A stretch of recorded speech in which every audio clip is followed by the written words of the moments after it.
shirka warbaahinada dalalka carabta ayaa ka furmay wadankaasi Tunisia waxaana Soomaaliya uga qayb galay agaasimaha telefishinka qaranka Soomaaliya shirkan oo ka dhacay sanadkan magaalada Xamaamaad ee dalka Tunis ayaa waxa ka soo qayb galay agaasimayaasha warbaahinta dawladaha carabta iyo agaasimayaalka kala socodka madaxa bannaan ee ka jira dalalka carabta Aasiya iyo Yurub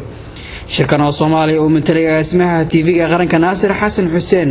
oo ku welinay diblomaasi Fido Maxamuud Fido ayaa waxa lagu hadlayay shirkaasi qodobo muhiim ah oo Soomaaliya aqoonsaya shirkan oo lagu dooranay madaxa ururka iyo labadiisa ku xigeen ee ururka warbaahinta jaamacadda carabta ayaa waxa lagu doortay inuu madax sanadkan u noqdo mudane Maxamed Cawaash oo ka socda dawladda aan walaalnahay Kuwait mudane Maxamed Cawaash oo ka tirsan wasaaradda warfaafinta dawladda Kuwait oo waraysiga TV-ga qaranka ayaa aad ugu mahadnaqay taageerada weyn ee siiyeen xubnihii ka socday warbaahinta Soomaaliya sidoo kale sheegay inuu taageero u fidin doono warbaahinta Soomaaliya sidii ay u sii horumari lahayd agaasimaha TV-ga qaranka Naasir Xasan Xuseen oo warbaahinta qaranka la hadlayay ayaa sheegay in warbaahinta Soomaaliya ay faa'iido badan ku qabto inay shirkan ka soo qayb gasho qaybgalnay shirkii idaacadaha dawladaha carabta oo ahaa shirkii 33aad waxaa lagu qabtay magaalada Xamaamaad ee dalka Tunisia waxaan ka soo qayb galay dhammaan wadamada jaamacadda carabta Soomaaliya xubin bay ka tahay muddo ay shirkaas ka maqnayd waa sanadkii labaad oo aan ka soo qayb galno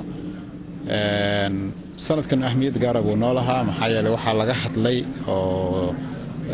aan ka hadalnay baahida Soomaaliya ay u qabto soo ceshashadii ama macnaha ururkii muddada ay ka maqnayd waxyaabihii uga maqnaa haday noqon lahayd xagga xiriirka sidoo kale waxaan uga hadalnay habkii horumarinta barnaamijyada TV-ga iyo qalab hadda ay isticmaalaan itixaadka dawladaha carabta oo la yiraahdo Minos oo mar dhow Soomaaliya ayadana loo dalbay oo iman doona sidoo kale waxa ay Soomaaliya ka qayb gashay doorasho xalay ka dhacday oo aan wafdigan hogaaminayay aan kaga qayb galnay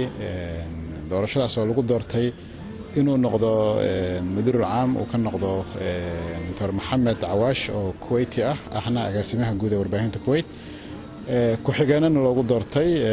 Dr. Ahmed oo Sacuudi iyo Dr. Abdi Malik oo Sacuudiyaan ku xigeenka labaadna loogu doortay Ustaad Ahmed oo Falastiini sidoo kale maanta waxa itixaadku uu dhisay academic ama goob tababaradii waxbarashada dawladaha carabta ku qaadan doonaan taana waxa tartan loo galay waxa ku guuleystay dawladda Algeria wakiil ka socday inuu ka noqdo madiir marka intaas oo dhan muddadii Soomaaliya xubin bay ka ahayd muddo yar ayada xubinka aan ka badnayn 10 sano ayaa burburka dagaalku u dhacay hadda waxaan ku soo noqonay saaxadii runtii shir muhiim ah ayuu ahaa shirkan ayaa waxa la filayaa in go'aano wax ku ool ah laga soo saaro kuwaasi oo Soomaaliya wax weyn u taraya warbaahinteeda hay'adaha kala duwan ee dawladda Soomaaliya ayaa waxay muuqanaysaa inay ka qayb galayaan shirarka hay'adaha caalamka ay xubnaha ka yihiin iyo kuwa aysan xubnaha ka ahayn Yusuf Maxamed Macalin Kashmir warbaahinta qaranka